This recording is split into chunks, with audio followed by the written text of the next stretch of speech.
नमस्कार। आप सभी को मेरा प्रणाम। जैसा कि आपको मालूम है कि कोविड-19 की वजह से इस समय पूरा विश्व बहुत ही ज़्यादा परेशान है। तो ऐसे वक्त में आप सभी लोग अपना सुरक्षा का ध्यान रखें। स्वास्थ्य विभाग द्वारा जारी किए गए निर्देशों का पालन करें, घर में रहें, सतर्क रहें, सुरक्षित रहें। तो मैं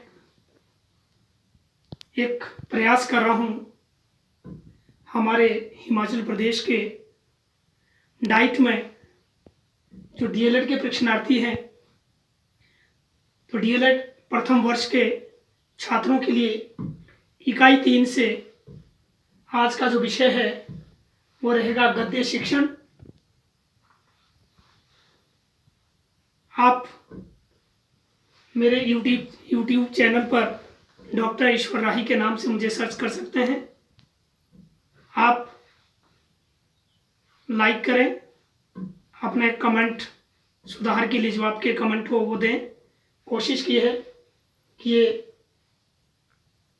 आज का जो अध्याय आप तक पहुंच पाए। आप सब्सक्राइब करें ताकि जब अगले चैप्टर को मैं लेके आऊं तो आपको उसकी नोटिफिकेशन मिल जाए। तो हमारा आज का विषय रहेगा गद्य शिक्षण। तो मैं आपको बताना चाहूँगा कि गद्य शिक्षण क्या है। साहित्य के 3 भेद किए जाते हैं, गद्य, पद्य और चंपू। उसमें से गद्य एक विधा है जिसकी उत्पत्ति गद्य धातु से हुई है। गद्य का मतलब है स्पष्ट कथन, सीधी बात, बिना किसी लाग लपेट के जब कोई बात सीधे तरीके से कही जाती है तो इस विधा का नाम गद्य है। तो हमारा आज का यही विषय है गद्य शिक्षण, कि किस तरह से गद्य को पढ़ाया जाए। इसकी बहुत सारी आगे विधाएं हैं जिसके ऊपर हम अगले चैप्टर में बात करेंगे। कहानी है, उपन्यास है, नाटक है, एकांकीय, संस्मरण है, रिपोर्टाज है। तो इसी तरह से साहित्य की इस विधा को, जिसमें बिना किसी लाग लपेट के, बिना किसी रस छंद अलंकार के स्पष्ट और सीधे तरीके से अपनी बात कही जाती है व्याकरण सम्मत भाषा में, उसे गद्य शिक्षण कहा जाता है। अब सवाल उठता है कि गद्य शिक्षण के उद्देश्य क्या है, या इसका महत्व क्या है, या इसकी आवश्यकता क्या है। उद्देश्य यानी कि गद्य शिक्षण क्यों पढ़ाया जाए, वही उसका महत्व है।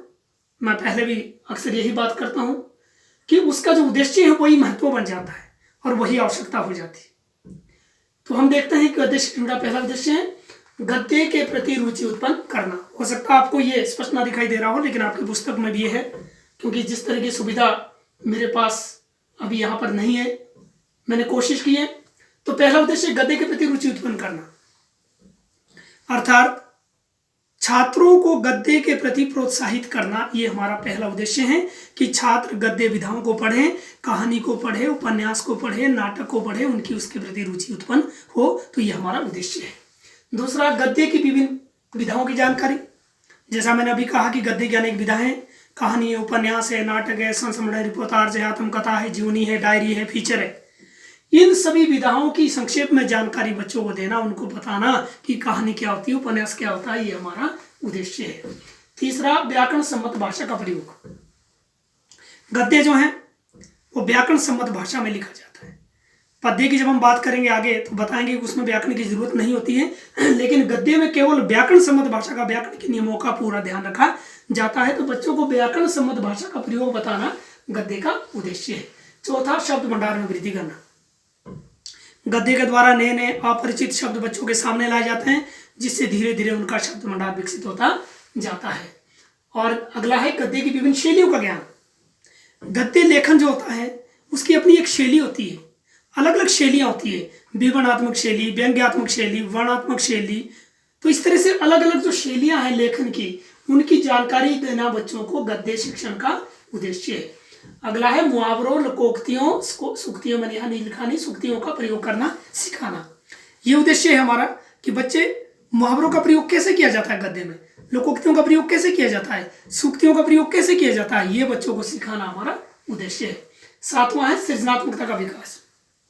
सृजनात्मकता या रचनात्मकता, बच्चों को सृजन की जानकारी देना, उनको रचनाशील बनाना कि ये स्वयं किसी विधा के में लेखन में पारंगत हो जाएं, तो ये हमारा गद्य शिक्षण का उद्देश्य है। 8वां भाषाई कौशलों का विकास। सबसे महत्वपूर्ण, हम बच्चों में 4 कौशल विकसित करना चाहते हैं। उसमें सबसे पहला श्रवण कौशल, दूसरा आपका वाक कौशल, तीसरा आपका पठन कौशल और चौथा लेखन कौशल। इन चारों कौशलों का विकास गद्य शिक्षण के द्वारा करना हमारा उद्देश्य रहता है और इसके द्वारा ही गद्य की विधाओं के द्वारा ही बच्चों को सुनना सिखाते हैं, बोलना सिखाते हैं, पढ़ना सिखाते हैं और लिखना सिखाते हैं। तो हमारा ये उद्देश्य है भाषाई कौशलों का विकास। इसको आप अलग अलग तरीके से भी लिख सकते हैं, अपने हेडिंग्स बढ़ाने के लिए आप लिख सकते हैं यहाँ पर श्रवण कौशल का विकास, वाक कौशल का विकास, पठन कौशल का विकास, लेखन कौशल का विकास। अगला है शारीरिक विकास, अलग हेडिंग, ये जो मैंने इकट्ठे लिखे हैं इनको आप अलग अलग हेडिंग बना सकते हैं। शारीरिक विकास, मानसिक विकास, साहित्यिक विकास, सामाजिक विकास, चारित्रिक विकास, भावनात्मक विकास, सांस्कृतिक विकास और आखिर में सर्वांगीण विकास। इनका आप अलग अलग हेडिंग बना सकते हैं कि गद्य शिक्षण के द्वारा शारीरिक विकास होता है। शारीरिक विकास कैसे होता है? जब बच्चा किसी कहानी को पढ़ता है तो प्रसन्नचित्त होता है, प्रसन्नचित्त होता है तो उसका शरीर में जो है सकारात्मकता आती है, सकारात्मकता से उसका शारीरिक विकास होता है। मानसिक बौद्धिक विकास तो होता ही है, वो अध्ययन करेगा, नई नई जानकारी ग्रहण करेगा। सामाजिक विकास, साहित्य क्या है? सामाजिक ताना बाना है, सामाजिक विकास करना बच्चा सीखता है, समाज में किस तरह से रहना है, किस तरह से नहीं रहना है। उसके चरित्र का विकास होता है, वो अच्छी अच्छी कहानियां पढ़ता है, उपन्यास पढ़ता है, नाटक, उससे अच्छी भावनात्मक विकास होता है, सांस्कृतिक विकास होता है और आखिर में बच्चे का सर्वांगीण विकास होता है। तो ये हमारे उद्देश्य है गद्य शिक्षण के। अगर प्रश्न आपको आता है कि महत्व क्या है, तो आपने इसी तरह से लिखना है कि गद्य शिक्षण से गद्य के प्रति रुचि उत्पन्न होती है, थोड़ा हेडिंग चेंज कर देना, विभिन्न विधाओं की जानकारी होती है और इसीलिए ये महत्वपूर्ण है। शब्द भंडार में वृद्धि होती है, विभिन्न शैलियों का ज्ञान होता है, भाषाई कौशलों का विकास होता है, इसलिए गद्य शिक्षण महत्वपूर्ण है, इसीलिए गद्य शिक्षण की आवश्यकता है। तो ये 3 तरह का प्रश्न आपका बन सकता है, लेकिन उत्तर इसका एक ही है। इसके बाद अब आता है गद्य शिक्षण के अंग, सोपान एवं चरण। ये एक ही चीज है, अंग, सोपान एवं चरण, इसमें उलझना नहीं है। अंग भी वही होते हैं, सोपान वही होते हैं, चरण भी वही होते हैं। अब थोड़ा सा समझना है, विधियां जिसके हम अगले चैप्टर में बात करेंगे अलग हैं, लेकिन अंग और सोपान और चरण अलग है। ध्यान देना आपने। अंग से मतलब है कि जब आप गद्य को पढ़ा रहे हैं तो कौन कौन से कदमों का प्रयोग करेंगे आप। कदम भी यहां पर शब्द आ सकता है, किन किन चरणों से होके गुजरेंगे, विधियों से अलग है। बच्चे अक्सर जो है यहाँ पर कंफ्यूज होते हैं, पूछे अंग जाते हैं वो लिखते विधियां हैं, पूछी विधियां जाती है वो लिखेंगे अंग है। अंग का मतलब है कि आप किन किन चरणों से गुजरेंगे जब गद्य को पढ़ाएंगे। विधियां तो रहेगी, कौन सी विधि अपनाएंगे उसको हम अगले चैप्टर में करेंगे बात।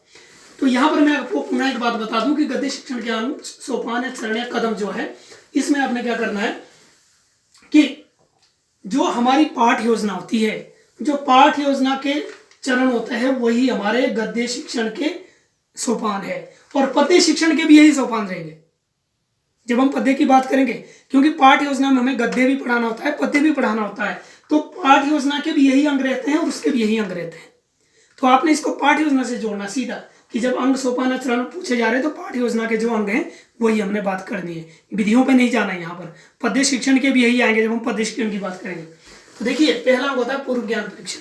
कहने का मतलब है, दिमाग में एक बात रखनी है, अंग का मतलब है कि जब अध्यापक कक्षा में जाएगा, जब वो गद्य को पढ़ाने जा रहा है तो सीधा कक्षा में जा करके वो पढ़ाना शुरू नहीं करेगा, सबसे पहले वो पूर्व ज्ञान परीक्षण करेगा। और पाठ योजना में भी यही होता है, वो बच्चों को पूछेगा, अगर उसने मान लीजिए आज मुंशी प्रेमचंद की 2 बेलों की कथा पढ़ानी है, कहानी पढ़ानी है, तो सबसे पहले बच्चों का पूर्व ज्ञान पूछेगा। हाँ बच्चों कैसे हो, ठीक है, आपको कहानी सुनना पसंद है? बच्चे हाँ जी कहेंगे, नहीं जी कहेंगे।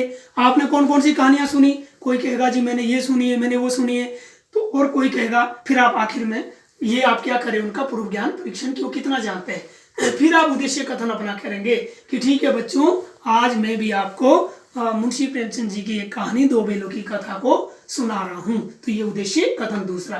तीसरा, प्रस्तुतिकरण। अब ये महत्वपूर्ण है, यहां से आपने गद्य को शुरू करना है कि आपने प्रस्तुत कैसे करना अपने गद्य को। तो तीसरा चरण है प्रस्तुतिकरण। इसमें सबसे पहला अंग आता है वाचन।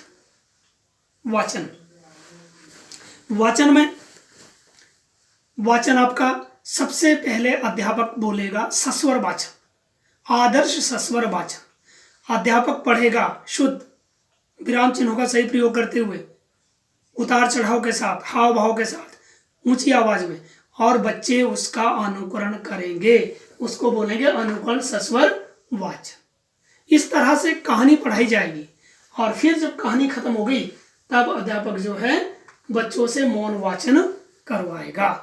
मौन वाचन में बच्चा चुपचाप बिना बोले कहानी को पढ़ेगा, अर्थात उसको समझने का पूरा प्रयास करेगा। तो ये पहला चरण रहेगा वाचन का, जिसमें आदर्श सस्वर वाचन, अनुकरण सस्वर वाचन, मौन वाचन। उसके बाद दूसरा चरण प्रस्तुतिकरण में रहेगा व्याख्या। अब आपने कहानी की व्याख्या करनी है, तो व्याख्या के लिए कोई निश्चित नियम नहीं है। अध्यापक अपने समय और स्थान के अनुसार बच्चों को समझाता है। अगर संभव है तो प्रत्यक्ष वस्तु दिखा दें उनको। मैंने लिखा है प्रत्यक्ष वस्तु प्रदर्शन व्याख्या में। मान लीजिए वहां पर बेल है तो बेल दिखा दें।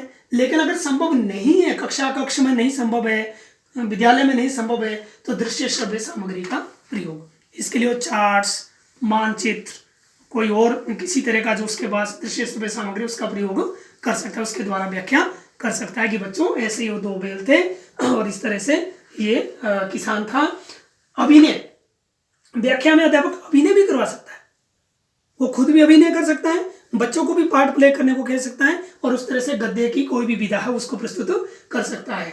वाक्य प्रयोग, अब अपरिचित शब्द बच्चों के लिए आते हैं बीच में, उनकी व्याख्या करनी है। वहां आ गया कि दोनों बैल जो है बारी बारी से जो है नाद में मुंह डालते।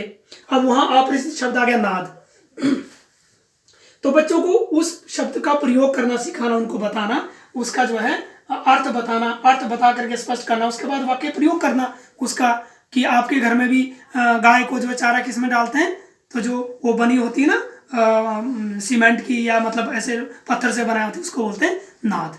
तो ये बच्चों को वाक्य प्रयोग करके फिर उसका वाक्य प्रयोग करना, हाँ वाक्य बनाओ, उस तरीके से भी आप अपरिचित शब्द बता सकते हैं। उनके पर्यायवाची के द्वारा भी और विपरीतार्थक के द्वारा भी कई बार हमें विपरीत शब्द बताने पड़ते हैं ताकि बच्चे को उसका अर्थ समझ में आ जाए। यानी कि जिस भी तरीके से अध्यापक व्याख्या कर सकता है उस विधि का प्रयोग वहां पर, यहाँ पर आएगी गद्य शिक्षण की विधियां। अब ये सारी विधियां इसका एक अंग है सोपान का केवल, जिसके हम आगे बात करेंगे। और उसके बाद हमारे पास चौथा आएगा गद्य शिक्षण का अंग विचार विश्लेषण।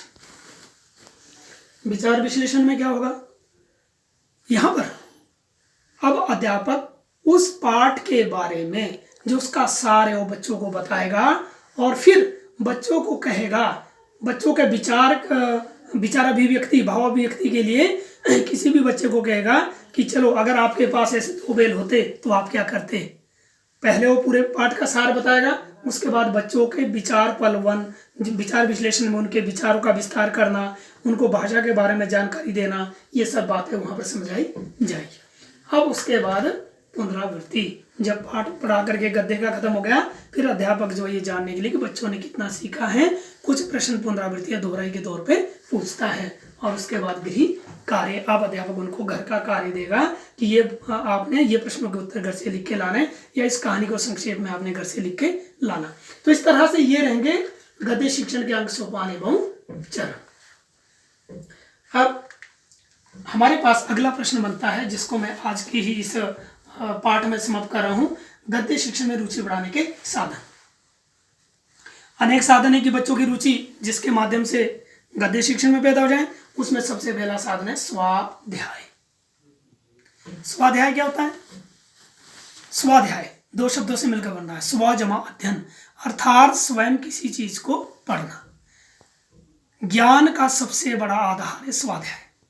तो बच्चों को स्वाध्याय के लिए प्रेरित करना, उनको कहना कि आप जो है घर में जाकर के खुद पढ़िए, आप गद्य की अलग अलग विधाओं को पढ़िए, आप कहानी को पढ़िए, उपन्यास को पढ़िए, नाटक को पढ़िए, कांकी को पढ़िए, रिपोर्टार्स को पढ़िए, डायरी को पढ़िए। तो बच्चों के अंदर स्वयं पढ़ने की रुचि उत्पन्न करना, इससे गद्य के प्रति उनकी रुचि उत्पन्न होती है और इसी को कहते हैं स्वाध्याय। दूसरी विधि है पुस्तकालय भ्रमण। पुस्तकालय यह शब्द 2 शब्दों से मिलकर के बना, पुस्तक जमा आलय, अर्थात ऐसी जगह जहां पुस्तकें रखी जाती है, ऐसा घर, अंग्रेज में लाइब्रेरी कहते हैं। तो बच्चों को पुस्तकालय में ले जाना और वहां पर अलग अलग तरह की किताबें दिखाना, साहित्य से संबंधित गद्य की अलग अलग विधाओं की पुस्तकें उनको दिखाना, ये बच्चों के मन में रुचि पैदा करता है कि वो गद्य के प्रति पढ़ने के लिए अग्रसर हो, उनकी रुचि उत्पन्न हो। इसी तरह से एक हमारे पास और साधन रहता है प्रातःकालीन सभा। किसी भी विद्यालय में सबसे पहले सुबह की शुरुआत प्रातःकालीन सभा से होती है और प्रातःकालीन सभा में अलग अलग गतिविधियां रहती है, जैसे समाचार पत्र वाचन। बच्चा सुबह मंच पे आता है, समाचार पढ़ता है, इससे भी उसकी गद्य के प्रति रुचि जागरूक होती है, रुचि उत्पन्न होती है, वो जागरूक होता है दिन दुनिया की घटनाओं से। सूचना पट प्रस्तुतिकरण, बच्चे कक्ष में सूचना पट लगे होते हैं, विद्यालय में सूचना पट लगे होते हैं। कोई बच्चा कोई कहानी किसी दिन चिपका देता है उसमें काट के, कोई नाटक चिपका देता है, कोई किसी तरह की गद्य की और विधा वहाँ लगा देता है और बच्चे उसको पढ़ते हैं। उसी तरह से एक है प्रासंगिक रचना, बच्चों को प्रेरित करना कि जो कुछ जीवन में घटित हो रहा है वो उसके बारे में लिखें, चाहे वो कहानी के रूप में लिखे, वो नाटक के रूप में लिखे, एकांकी के रूप में लिखे, जीवनी के रूप में लिखे, डायरी के रूप में लिखे। यानी कि प्रासंगिक जीवन में जो समकालीन घटनाएं उनके बारे में जब वो लिखने का प्रयास करेंगे, उनको उसके लिए प्रेरित करना, तो वो सब गद्य की विधा हैं। इन सब बातों से उसकी गद्य के प्रति रुचि उत्पन्न होगी। तो ये हमारा आज का पाठ था गद्य शिक्षण, जिसमें हमने बात की गद्य किसे कहते हैं, परिभाषाएं आपने दो चार किसी भी व्यक्ति की, भामा की या आचार्य रामचंद्र शुक्ल की, हजारी प्रसाद द्विवेदी की आपने याद करनी है। दो चार परिभाषाएं आपने देनी है। उसके बाद अर्थ मैंने समझाया कि गद्य धातु से उत्पत्ति हुई है, जिसका अर्थ है स्पष्ट कथन। उद्देश्य, महत्व और आवश्यकता के बारे में आपको ये बताया गया। और उसके बाद गद्य शिक्षण के चरण या सोपान, जो पाठ योजना के चरण या सोपान है, और आखिर में हमने गद्य में रुचि बढ़ाने के साधनों की बात की। इसके साथ ही आज का ये पाठ समाप्त होता है। आप अगली वीडियो के लिए इसी को सब्सक्राइब करिए, ताकि अगली वीडियो हम जल्दी आपके सामने लाएंगे। जो अगला हमारा विषय रहेगा गद्य शिक्षण की विभिन्न विधाएं और गद्य शिक्षण की विधियां। धन्यवाद। जय हिंद।